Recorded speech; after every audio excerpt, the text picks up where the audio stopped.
Quatrième instruction. Bien, mes chères sœurs, nous abordons l'histoire du peuple juif avec ce mystère de la conduite de Dieu envers des brebis qu'il connaît et qui n'ont pas de cœur. Et je vous ai dit qu'il fallait demander à poser les vraies questions avec Anna de Mr. God. Le Christ sur la croix a posé une vraie question. Mon Père, pourquoi m'as-tu abandonné?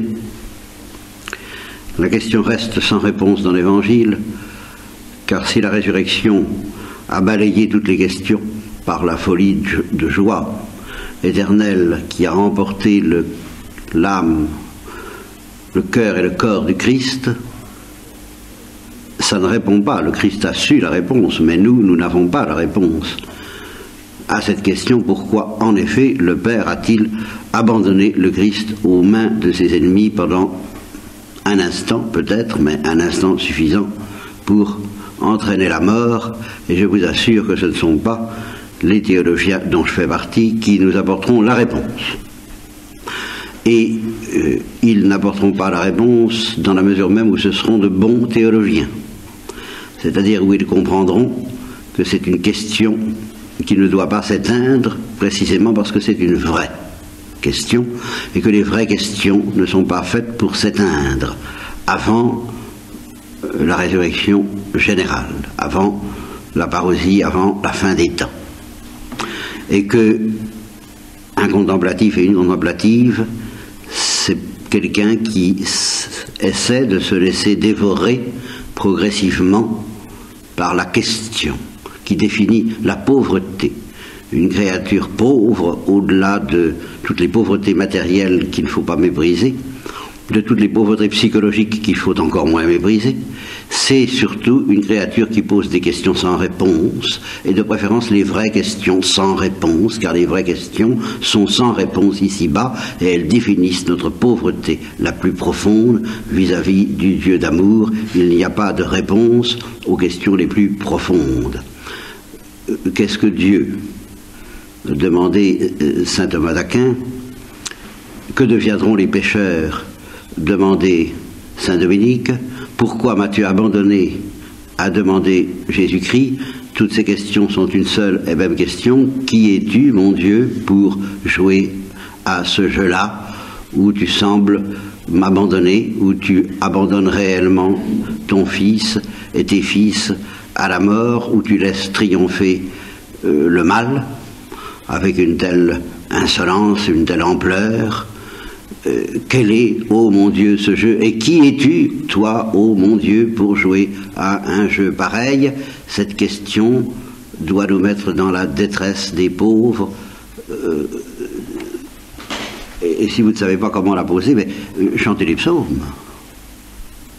Vous le faites d'ailleurs, au fait. Eh bien, faites-le vraiment. Faites-le vraiment. Ne soyez pas comme ce chanoine, n'est-ce pas, qui... Vous connaissez l'histoire. Eh bien, alors, pour celles qui ne la connaîtraient pas, qui récitait l'office divin avec ses confrères, lorsque un orage terrifiant a éclaté, et qui leur a dit « Oh, mes frères, arrêtons-nous et mettons-nous à prier. » N'est-ce pas? Eh bien, que les psaumes creusent votre âme, creusent en vous cette question qui fera de vous des pauvres de Yahvé. Et alors, la question de Jésus-Christ sur la croix est un tel abîme, et notez bien que cette question désespérée, désespérante, ne repose pas sur un doute à l'égard de l'amour de Dieu. C'est exactement le contraire. Nous sommes des hommes de peu de foi. Nous n'avons pratiquement aucune confiance dans l'amour de Dieu et dans sa miséricorde, ou si peu que rien. Enfin, je l'ai souvent dit à cet égard, il n'y a que la réponse normande qui vaille, à savoir pour dire qu'il y a des pommes, pour dire qu'il n'y a pas de pommes, si, il y a des pommes, mais pour dire qu'il y a des pommes, Non, il n'y a pas de pommes. Enfin, vous voyez, bon. Bah, pour dire que nous n'avons pas la foi, si, nous avons la foi, mais pour dire que nous avons la foi, non. Non, nous n'avons pas la foi. Mais précisément parce que nous n'avons pas la foi en ce sens-là que je dis, ni l'espérance en ce sens-là que je dis, dans cette mesure-là même, Dieu nous dispense de la grande épreuve, de la grande tribulation, de la pauvreté, de ce désespoir que connaissent ceux qui savent l'amour de Dieu. Par exemple, Thérèse de l'Enfant Jésus, qui disait justement au plus fort, au plus profond de son épreuve nocturne, heureusement, Dieu fait bien de ne me montrer son amour qu'à travers les grilles, qu'à travers les barreaux, et de manière imperceptible, parce que je m'en irai, je m'envolerai, je n'aurai plus aucune souffrance, je n'aurai plus rien à offrir. Tellement je pressens un tel amour. Et cet amour qu'elle connaissait si bien l'a quand même étonnée lorsqu'il s'est dévoilé finalement pendant ce dernier credo, ce dernier espace de temps, cette extase finale où elle a été emportée et où, pour leur propre consolation, plus que pour elle-même, ça ne changeait rien pour Thérèse, mais les sœurs, elles, ont vu qu'après avoir apparemment désespéré, mais de ce désespoir que connaissent ceux qui aiment Dieu et qui se savent au plan géologique d'une manière brûlante aimer de Dieu, et c'est justement cette perception, cette intensité de perception qui nous manque et qui fait que nous ne pouvons pas connaître ni même comprendre cette épreuve, mais c'est cette intensité de perception qui met en péril de folie celui qui se demande à quoi Dieu joue. Parce que justement, il sent que Dieu est amour et miséricorde, et alors il ne comprend pas pourquoi m'as-tu abandonné.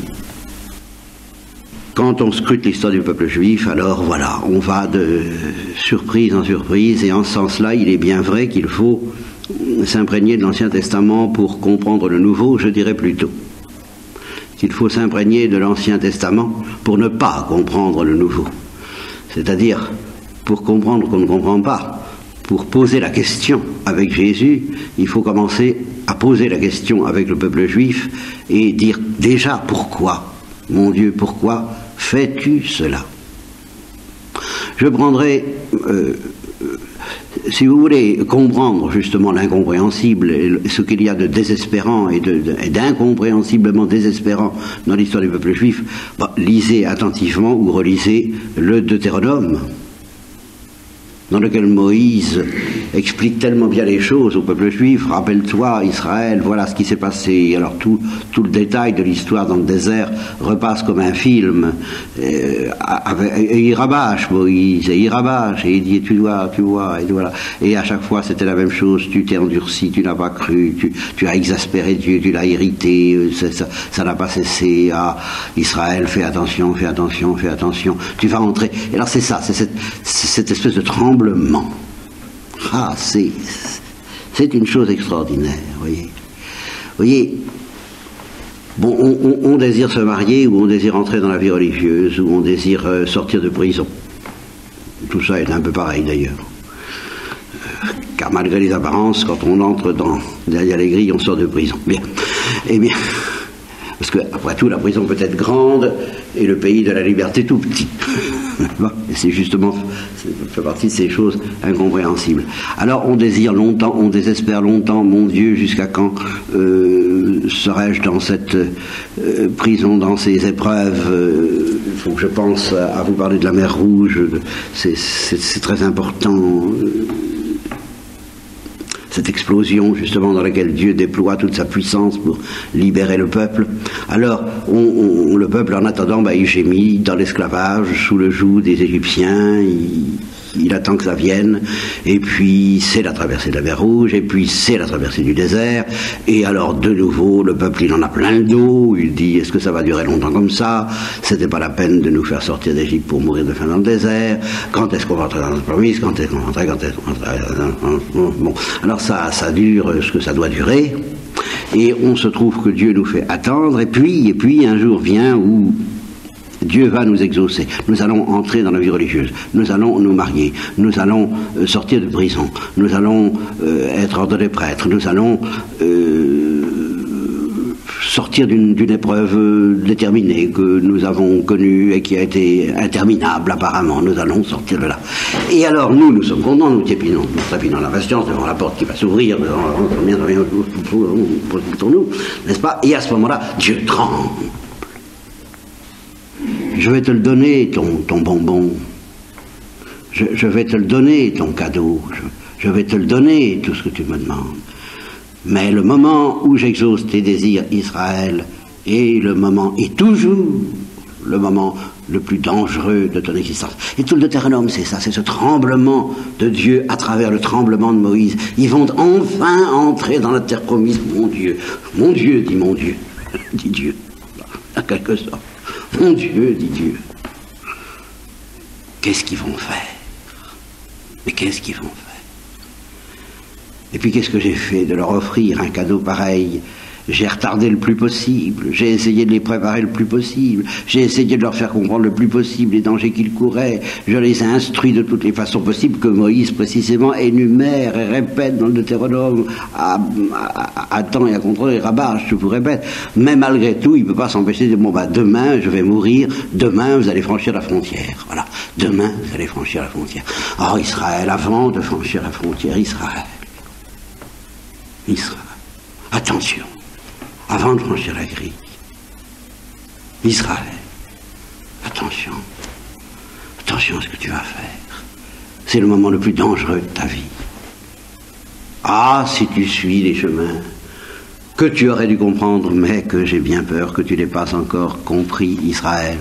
Ah, si tu suis ces chemins, je mets devant toi la route du bien, la route du mal, la route de la bénédiction, la route de la malédiction. Il ne tient qu'à toi, je me remets entre tes mains comme le Christ se remet dans les mains du prêtre, tu feras ce que tu voudras, tu vas aller vers le bien ou vers le mal, tu vas devenir... Tu étais prisonnier peut-être, par exemple, mettons, d'un psychisme écrasant, je vais te délivrer. Qu'est-ce que tu vas faire de cette liberté? Tu trouves que tu n'es pas brillant, que c'est pas facile de pratiquer la vertu sur la terre parce que tu as toutes sortes de misères qui t'entravent en dedans de toi et en dedans de toi, tes frères, tes sœurs, tout ça, le Bataclan, enfin c'est pas possible de pratiquer la vertu dans ces conditions-là. Bon, tes premiers parents. Tu les as vus, tes premiers parents? C'était libre. Ils n'avaient pas tout ça. Ils pouvaient pratiquer la vertu, ils pouvaient prier tout le temps, ils pouvaient choisir. Alors vraiment, dans une liberté royale d'aimer Dieu, qu'est-ce qu'ils ont fait de cette liberté? Tu comprends pourquoi, Israël, j'ai peur, moi, Dieu, de te rendre ta liberté, car au fond c'est ça, en te faisant franchir, de te rendre ta liberté en te délivrant d'Égypte. Enfin, je t'ai délivré d'Égypte pour te mettre dans le désert.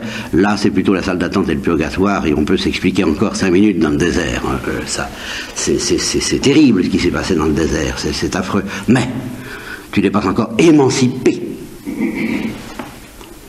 Si tu franchis la frontière, et si jamais un jour il te prend en tête de demander à un roi, si tu fais ça,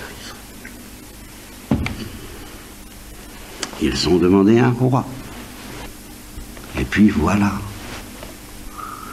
Alors Dieu tremble, Moïse tremble, et il essaie de répéter, de rabâcher. Et, au milieu de tous ces rabâchages sublimes, dont il faut se nourrir, et dont précisément les psaumes nous abreuvent, si nous savons les mastiquer convenablement, mais les mastiquer dans notre cœur,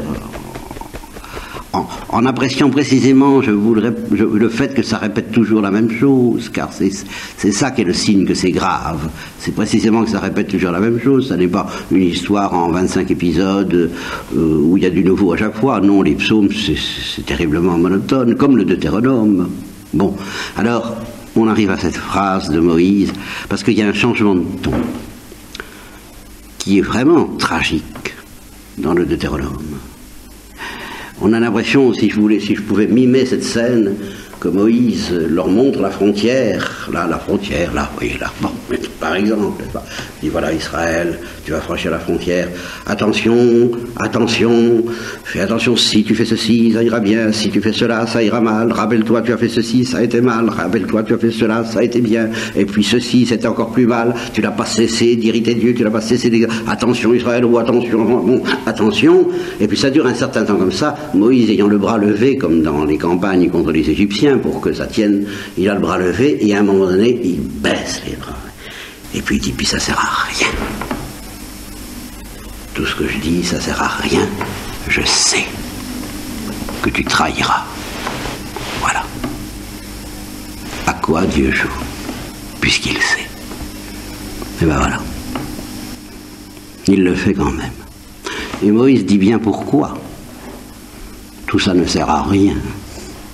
À vue humaine, toutes ces exhortations, tous ces avertissements, ça ne sert à rien. Pourquoi? Parce que je t'ai tout donné, Israël. Tout. Les lois, des préceptes, une liturgie qui fera ton éducation pour te préparer à la grande liturgie éternelle du rachat du genre humain.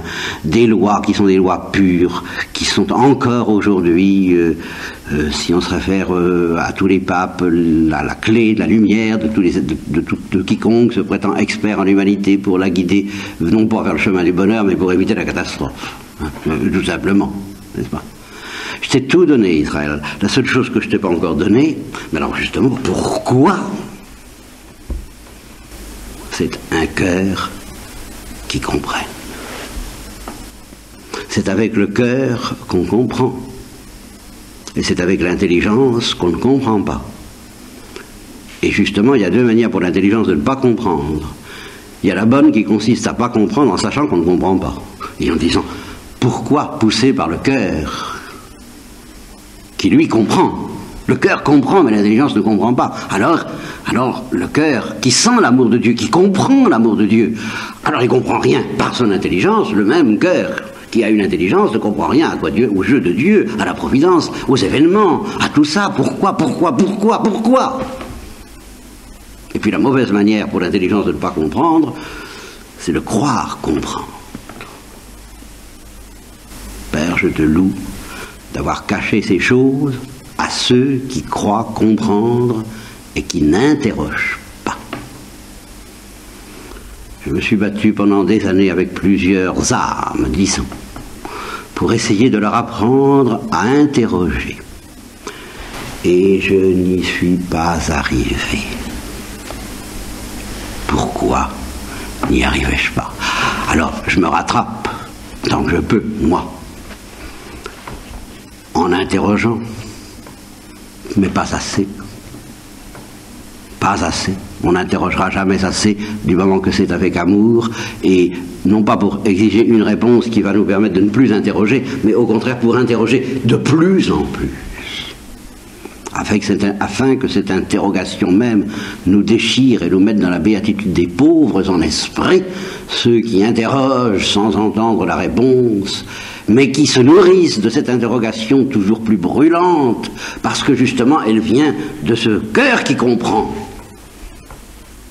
avec une intelligence qui ne comprend pas, l'intelligence qui ne comprend rien. Des gens dont le cœur comprend. Dans l'Ancien Testament, il y en a. On est Abraham. Dieu lui demande son fils. Il n'y comprend rien. Il n'y comprend rien. Seule l'intelligence ne comprend pas. Je passe sur tous les événements qui font que ce fils, c'était vraiment la prunelle de ses yeux, c'était le fruit de la promesse, il n'y avait d'ailleurs pas cru. Il avait dit tu auras un fils, manifestement Sarah avait 90 ans, quelque chose comme ça, je ne sais pas quoi, il s'est dit soyons sérieux.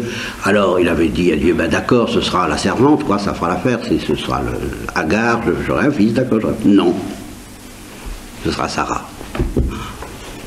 Bon. Abraham avait cru. Alors là, il n'avait pas compris. Hein.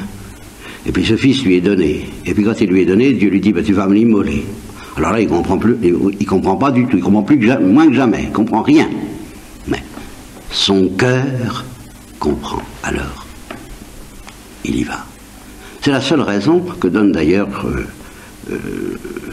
l'exégèse de, je crois que c'est l'Épître aux Hébreux, à moins que ce soit une autre de Saint Paul, je m'en excuse, mais il y a une exégèse officielle de ce texte dans le Nouveau Testament, dans lequel il est dit, il n'est pas dit qu'il s'est résigné, il n'est pas dit qu'il a fait de l'héroïsme, il n'est pas dit qu'il a fait du masochisme, encore bien moins, il est dit qu'il espérait dans la résurrection des morts, c'est tout.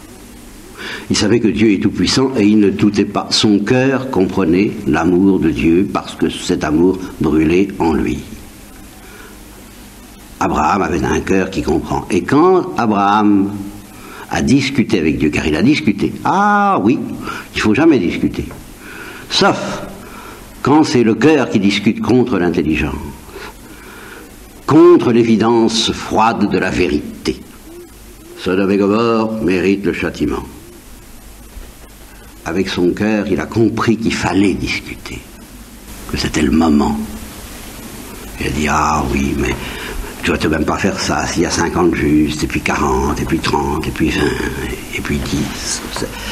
Et Dieu faisant ça, et c'est là où moi je cesse de comprendre, parce que le sort de Sodome et Gomorrhe était peut-être moins important aux yeux de Dieu que le cœur d'Abraham qui comprenait la miséricorde. Alors Dieu faisait il ne faisait pas mine d'être en colère, il l'était, il ne faisait pas mine d'être juste, il l'était, mais il cachait la miséricorde encore plus folle qui est en Dieu, pour laisser Abraham parler, lui, selon l'esprit de miséricorde que son cœur comprenait. Contre les apparences de Dieu qui lui présentait sa justice, Dieu lui a opposé sa miséricorde en disant, tu ne vas pas faire ça. Moïse, son cœur comprenait. Et quel écartèlement pour Moïse, justement. Et à chaque fois que Dieu était prêt à exterminer ce peuple, parce que c'était trop, avec le veau d'or, avec tout ça, Moïse lui disait, tu vas pas faire ça. Qu'est-ce qu'on va dire, les Égyptiens, on va dire que tu les as amenés pour ta perte, et moi mon cœur sait bien que c'est pas vrai. Justement c'est ça. On va dire que tu les as pas aimés, et moi je sais que tu les aimes.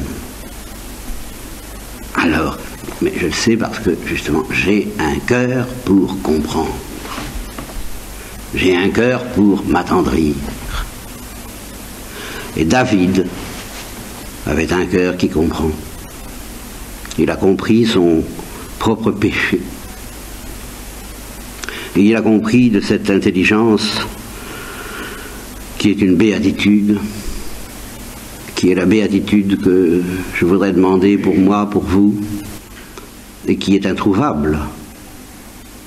Des âmes qui connaissent leur péché dans la lumière de Dieu, je n'en connais pas beaucoup, et moi-même je demande en tremblant à le connaître dans la lumière de Dieu, parce que nous connaissons notre péché à la lumière de notre culpabilisation, ou à la lumière de la culpabilisation que nous infligent les autres, à la lumière des hommes, et ça nous accable, ou ça nous irrite, ou ça nous révolte, et nous contestons, ou nous ne comprenons pas, ça ne nous délivre absolument pas. Ou bien, ce qui est encore beaucoup mieux, pour faire bon poids, nous connaissons notre péché à la lumière du démon. Car il y a une connaissance de notre péché à la lumière du démon. Et il faut quelquefois traverser, comme la mer Rouge, ce fleuve de la connaissance de notre péché dans la lumière du démon, pour arriver enfin à la grande délivrance. Connaissance de notre péché à la lumière de la miséricorde. Cette lumière qui a fait pleurer Pierre quand il a découvert son péché après avoir trahi Jésus. Alors là, il a connu ça que les Grecs appellent la béatitude des larmes. Et ils disent, c'est vrai que c'est très peu fréquent chez nous en Occident. Je me rappelle une religieuse d'Amérique latine qui m'a dit, il y a longtemps de ça, il m'a dit, vous savez, la tête des Européens, c'est pas la même chose que la tête des gens d'Amérique latine. quand j'ai débarqué pour la première fois en Europe et que j'ai vu la tête des gens, je me suis écrié intérieurement, je comprends les camps de concentration. C'est une jolie tête, hein? Oui, je vous disais ça à propos de la connaissance du péché que David avait eue. Oui, alors que justement, nous ne pleurons pas beaucoup. Nous ne pleurons pas beaucoup. Tout au moins, il paraît que les femmes pleurent plus que les hommes. Je veux bien. Mais les Grecs s'y trompent pas, les orthodoxes. Ils disent que la béatitude des larmes, ce sont ces larmes qui coulent sans contraction. La contraction du sanglot qui est spasmodique. Il n'y a pas de spasme dans la béatitude des larmes. Ce sont des larmes qui coulent comme un fleuve d'eau vive. Parce qu'on voit son péché dans la lumière de la miséricorde. Ah, David a reçu cette grâce. Pas tout de suite, mais enfin, Nathan est venu le visiter, il lui a dit tuer cet homme. Alors, il y avait été quand même fort, David. Parce que Bethsabée, je dirais, c'est rien. Mais Uri, c'est quand même moins bien, hein, si j'ose dire. Bethsabée, ça peut aller. Mais Uri, c'est plus grave. C'est vraiment une abomination cruelle. David était cruel. Tuer cet homme. Alors voilà. Dieu a fait ça. Pourquoi? Je vous répète que c'est une question désespérante. Et toute l'histoire du peuple juif nous montre que ces êtres qui sont aimés de Dieu, eh bien la majorité ne comprend pas. Et ce sera toujours un petit nombre dont le cœur comprendra. Et c'est comme ça. C'est une loi que j'ai appelée, dans mon petit langage, l'aristocratie des pauvres. L'aristocratie des pauvres de Yahvé, l'aristocratie de ceux qui pleurent, l'aristocratie des doux et des humbles, l'aristocratie de ceux qui interrogent, l'aristocratie de ceux qui ne se blindent pas, l'aristocratie de ceux dont le cœur justement ne s'endurcit pas, mais qui se laissent malmener par les événements, par les autres, par Dieu, par eux-mêmes, qui se laissent déchirer et qui ouvrent les yeux du cœur. Eh bien, il y en a très peu dans l'histoire d'Israël. Ça, c'est net. Dans l'histoire d'Israël, c'est ce qu'on appelle le petit reste. Les autres, Moïse voit. Ils trahiront. Ils s'endurciront. Ils massacreront les prophètes. Il n'y a qu'à voir ce que Jésus dit. Vous allez mettre le comble à vos pères. Qui ont tué les prophètes, et puis qui, après ça, on fait des tombeaux pour les honorer, bien sûr. Hein. On commence par les tuer. Bon. Et Jésus dit la même chose. Efforcez-vous d'entrer par la porte étroite, mais la porte étroite, quelle porte étroite? Elle n'est pas tellement difficile à franchir, la porte étroite. Elle est difficile à trouver, parce qu'il faut avoir un cœur qui comprend. Et alors, l'évangile que nous avons lu aujourd'hui, si bon, tu crois que tu comprends, tu fais tout ce qu'il faut, tu en mets un coup, tu es peut-être un pharisien, et ça veut dire beaucoup de choses. Jésus était un pharisien, c'est-à-dire de ceux qui ne voulaient pas pactiser avec l'hellénisme, enfin tout ce qui risquait de corrompre Israël, tous ceux qui sentaient qu'il faut se séparer. C'est ça que ça veut dire. Si on veut garder une certaine pureté du cœur. Mais attention, à quoi ça sert si on n'a pas un cœur pour comprendre? Un cœur de chair. Si on est séparé avec un cœur de pierre. Alors tu vois, la preuve c'est que vraiment Simon le pharisien était convaincu, c'est pas possible, il n'est pas prophète, il ne peut pas savoir, s'il savait. Et Jésus lui fait remarquer, mais regarde ta conduite, et justement, les larmes, tu pleures pas Simon? Ben, Seigneur, je ne croyais pas que c'était indispensable. Oh non, c'est pas indispensable, mais c'est comme ça, tu pleures pas. Et puis voilà. Alors ce petit nombre, efforcez-vous d'entrer par la porte étroite, car cette porte, je vous le répète, elle n'est pas difficile à franchir une fois qu'on l'a vue, mais comme elle est difficile à voir, que d'illusions. Et quel est le grand ennemi, justement, pendant que j'y suis, puisque je vous ai parlé de la géologie, eh bien, je vais vous dire un petit mot du grand ennemi, du seul ennemi, qui nous empêche d'avoir un cœur qui comprenne. L'orgueil. Qu'est-ce que c'est que l'orgueil? Eh bien, sachez-le bien, c'est quelque chose, c'est peut-être le seul vice. Et c'est ce que dit saint Augustin d'une autre façon. C'est peut-être le seul vice qui se situe exclusivement dans la géologie. Alors, il peut avoir, comme l'amour qui se situe dans la géologie a des retentissements psychiques, a des retentissements géographiques, bien sûr. La preuve, même chez cette petite fille dont je vous ai parlé hier, et qui était habitée par l'amour de Dieu au plan géologique, mais qui ne pouvait pas le savoir, parce que la géographie s'y opposait, eh bien ça se traduisait quand même au plan géographique par son besoin de s'isoler, même par son agressivité à l'égard des autres, même par cette méditation, cette rumination, et cette interrogation permanente, quel est le sens de la vie? Parce qu'elle aimait Dieu, elle se demandait quel est le sens de la vie. Ça avait tout de même des effets géographiques. L'amour a des effets géographiques toujours. Même si on ne sait pas les reconnaître. Eh bien, l'orgueil est géologique.